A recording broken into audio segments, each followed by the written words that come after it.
We'll stay with this story now, of course, and speak to Jason Burke from New Delhi. Now, he's a foreign correspondent for The Guardian who's written books on Islamic militancy. So, Jason, obviously lots of information is coming into us throughout the morning, but let's just take a step back and talk about how these kind of attacks could be stopped, if at all.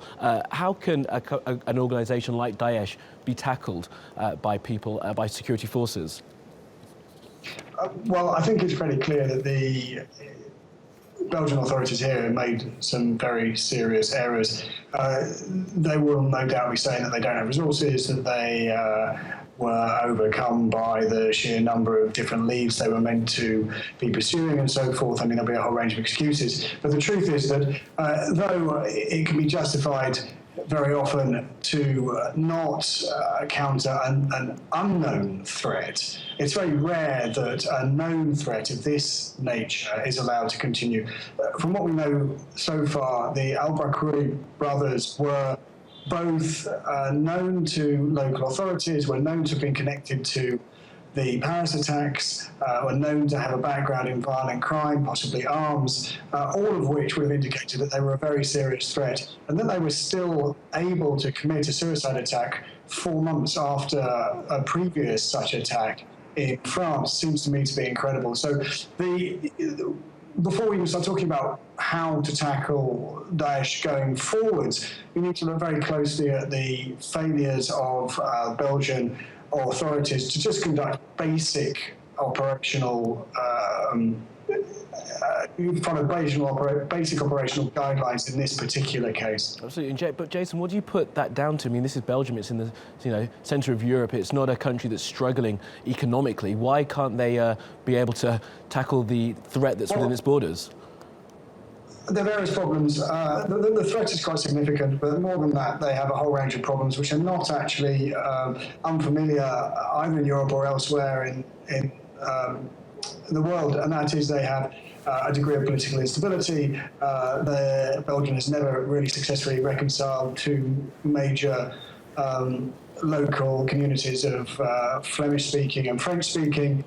The administration and the security institutions are very divided. There's very little or a limited degree of coordination. It's highly criticised, and above all, they are under-resourced. There are only something like 500 or 600 officials in the Belgian security services. Now almost all are committed to combating Islamic militancy. But when you have several thousand suspects, that's simply not enough people to go on looking at the potential threat. So I mean, we're talking about an under-resourced and undermanned, overworked security services and a political leadership that clearly hasn't got a really comprehensive grip on the problem. Jason, what about non-military interventions? What steps should be taken there? Well, I think it's very clear that the counterterrorism, whether it's sort of long-range counterterrorism directed at the so-called Islamic State, Daesh in Iraq, Syria, Libya, elsewhere, or whether it's counter-radicalization and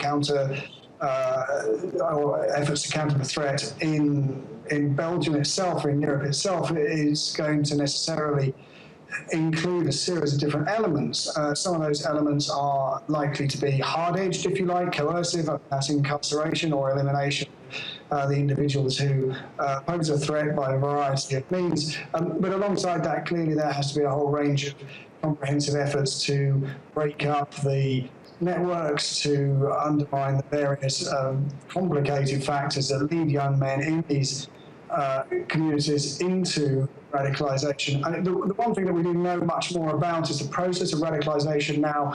There are a lot of good scholars, analysts, officials working on radicalization and understanding how it's much more about who you know rather than what you know. It's less an ideological problem and much more a social problem. And all of that needs to be dealt with. But the overall, or the most important thing, though, is to remember that these attacks are specifically designed to create community tensions in Europe, to polarize, to divide, and thus to make it easier for Daesh to recruit more young European Muslim men. And those divisions, that community tension has to be resisted at all costs. Okay, well, Jason Burke, really interesting analysis there. Thank you for joining us from New Delhi. Thank you.